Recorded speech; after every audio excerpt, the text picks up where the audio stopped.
여자들은 가끔 나이 많은 남자에게 꽂힐 때가 있습니다. 어딘가 부족하거나 매력이 없어서 그런다기보단 정말로 자기 좋다는 팔팔한 청년들 다 놔두고 그 아저씨가 좋아서 만나는 거죠. 그럼 여자들이 그런 아저씨에게 꽂히는 이유는 뭘까요? 원빈이라서 하자개그 죄송합니다. 이번 영상은 나이 많은 남자를 만날 때 여자들이 알아야 할 그들만의 장점과 단점에 대해 적나라하게 이야기해보겠습니다. 이걸 다 보시고 여러분이 나이 많은 남자를 만나야 할지 안 만나야 할지 판단하시면 돼요. 먼저 여자들이 좋아하는 아저씨들의 공통적인 장점을 알아보겠습니다. 첫 번째, 여유가 있다. 일단 이게 없으면 어린 여자를 만날 일이 잘 없습니다. 사회생활을 오래 해서 상대적으로 젊은 남자들보다 더 확실하게 자리 잡은 모습. 그로 인해 생기는 경제적 여유와 정신적 안정감. 이게 단순한 젊음과 외모보다 능력과 자신감을 매력의 척도로 삼는 여자 입장에서 굉장히 큰 메리트입니다. 여자가 젊은 또래남을 만나면서 성숙하지 못한 모습에 질렸다면 더더욱 이런 부분의 가치를 느끼죠. 또래남들은 능력은 부족한데 하고 싶은 건 많아서 생각 없이 돈을 쓰는 사람도 많고 어리광 부리는 사람도 많습니다. 특히 사회초년생이라면 일 때문에 징징댈 때도 있고요. 하지만 아저씨들은 이미 그 시기가 다 지나갔기 때문에 그런 게 별로 없어요. 그게 여자 눈에 멋있어 보이는 거죠. 두 번째, 배울 점이 많다. 1번의 경우와도 이어집니다. 경험이 많으니까 할 줄 아는 것도 아는 것도 많고요. 사람을 대하는 사회적인 능력과 처세술도 기본은 다 갖추고 있죠. 그래서 여자가 살면서 겪게 되는 필수적인 사회 경험들에서 아주 많은 조언과 실질적인 도움을 줄 수 있습니다. 예를 들어 여자가 직장 상사에 대한 트러블이나 고민이 생겼을 경우 또래남에게는 네가 더 잘해봐, 그렇구나, 많이 힘들었겠다, 그 사람 너무하네 정도의 단순한 조언이나 공감 정도만 받는 경우가 많습니다. 하지만 아저씨는 부하 직원의 경우와 상사로서의 입장, 이 두 가지를 동시에 고려할 수 있어요. 그래서 그 문제에 누구누구가 연루돼 있고 현재 인과관계는 어떻게 흘러가고 있는지를 따져보고 이 사람 입장에선 이러니까 너는 이렇게 하면 더 좋을 것 같아, 아마 이렇게 흘러가거나 저렇게 될 것 같다 라는 식으로 굉장히 구체적인 조언을 해줄 때가 많습니다. 이게 바로 짬에서 나오는 바이브인 거죠. Let me do it again. 나아가 사회생활 말렙 수준의 아저씨라면 법적으로 어떤 부분에 한계가 있고 어떤 식으로 유리하게 법을 활용할지까지 조언해줄 수도 있습니다. 여자들이 많이들 선호하는 존경할 수 있는 남자에 부합하는 거죠.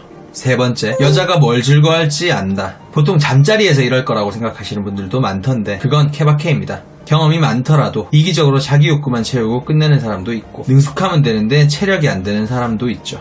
비슷한 맥락으로 여자 마음을 잘 알아줄 거란 기대를 하는 것도 안 돼요. 여자의 마음을 공감해주려는 의지가 있지 않다면 나이가 많다고 여자의 마음을 더 잘 알게 되진 않습니다. 오히려 관심 끄고 자기 생각만 하는 사람들도 많죠.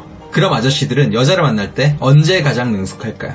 바로 데이트입니다. 그들은 대체로 정적인 데이트를 선호합니다. 대신 비용을 더 지불하더라도 더 안락하고 쾌적한 데이트를 하죠. 여자들이 대체로 선호하는 데이트 형태입니다. 술을 마셔도 이자카야, 라운지 아니면 아주 유명한 포차를 가거나 카페를 가더라도 교외에 경치 좋은 곳을 가는 식인 거죠. 그리고 괜찮은 맛집을 아는 경우가 많아요. 기본적으로 차량이 다 있으니까 아는 사람만 아는 핫플레이스에 데려갈 때도 많고요. 그리고 모텔보다는 호텔이나 펜션처럼 어린 남자들보다는 씀씀이가 크고 퀄리티 있는 코스로 데려갈 때가 많습니다. 즉 그들은 데이트의 결과에 능한 게 아니라 데이트의 과정에 능한 겁니다. 과정을 중시하는 대다수 여자들 입장에선 끌릴 수밖에 없겠죠.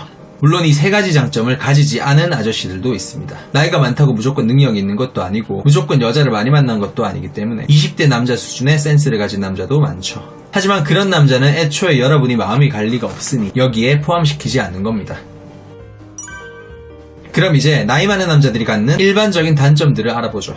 첫 번째, 회피 성향 짙은 남자들이 많다. 남녀 관계가 오래가려면 보통 둘 사이에 생기는 갈등이나 문제를 피하지 않고 해결해야 합니다. 하지만 이들은 사회적인 문제 해결 능력은 뛰어날지언정 관계에 대한 문제 해결 의지가 없기 때문에 그 나이까지 결혼을 안 하고 있었을 가능성이 커요. 그래서 보통 만나는 모든 여자에게 말 돌리기, 어물쩡 웃으면서 넘어가기, 귀찮으면 연락 안 하기 같은 회피 성향의 행동을 보일 때가 많습니다.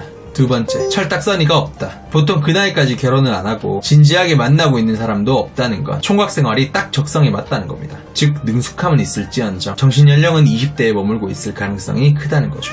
남자들끼리 있을 때 여자 얘기 지저분하게 하고 이쁘고 어린 것만 찾으려고 하고 나이대랑 안 맞는 어린 말투 억지로 쓰려고 하고 심지어 가족의 간섭을 많이 받으면서 살았던 남자라면 마마 보이는 경우도 있습니다. 철없음의 종류는 각각 다를지언정 일단 거의 다가 그런 모습을 하나씩은 가지고 있어요. 세 번째, 새로움에 대한 감흥이 없다. 이건 그들의 여유와 능숙함에서 비롯된 부작용입니다. 웬만큼 신선한 게 아니고서야 그들은 데이트든 스킨십이든 둘 사이에 일어나는 사건 사고든 큰 흥미를 느끼지 못하고 뜨뜻미지근한 태도를 보일 때가 많아요.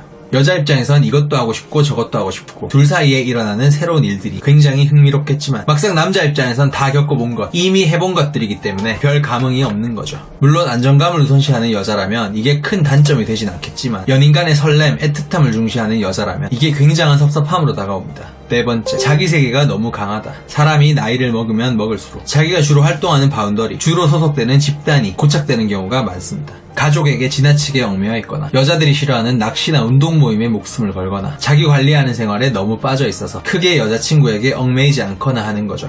연인관계는 서로의 세계에 관여하고 삶을 공유하는 맛이 있어야 합니다. 하지만 이렇게 남자가 자기 세계가 강한 경우 관계에 겁만 앓는다는 느낌을 지울 수가 없을 겁니다.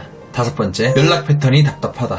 아저씨들은 보통 귀차니즘이 강해요. 그래서 통화는 잘하되 카톡은 잘 안 할 때가 많습니다. 그리고 보통 연락보다는 만남 위주의 연애를 선호하죠. 평소에도 자주 연락하고 서로 안부를 공유하고 싶어하는 여자의 입장상 답답해질 수 있습니다. 슬프게도 장점은 3개고 단점은 5개군요. 하지만 자신이 남자를 만날 때 비중을 두는 게 어떤 것인지에 따라 장점이 더 크게 다가올 수도 있고 단점이 더 신경 쓰일 수도 있는 거죠. 제일 좋은 건 남이 뭐라 하든 나한테 좋은 사람, 내가 원하는 사람을 만나는 겁니다. 흥미로우셨다면 구독과 좋아요 부탁드리고요. 저는 연애를 밝히는 남자 바코였습니다.